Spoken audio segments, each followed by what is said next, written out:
কোনো পশুকে নিজের বাচ্চার মতো মানুষ করলে এরকম অবস্থা হতে পারে।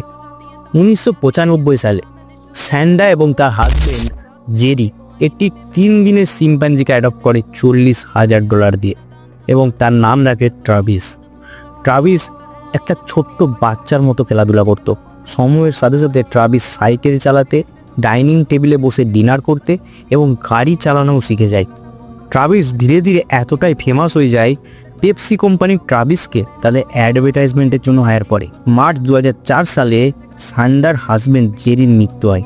তারপরে স্যান্ডা এবং ট্রাভিস ঘরে একা থাকতে শুরু করে এবং ধীরে ধীরে 2009 সালে জেরি অনেকটাই শক্তিশালী একটি শিম্পাঞ্জি হয়ে ওঠে এবং স্যান্ডার কথা শোনা বন্ধ করে দেয়। একদিন স্যান্ডার একটি ফ্রেন্ড চার্লা তাদের বাড়িতে আসে এবং চার্লাকে দেখা মাত্রই ট্রাভিস হামলা করে। চার্লার একটি হাত ছিঁড়ে ফেলে, চোখ দুটি থেকে বল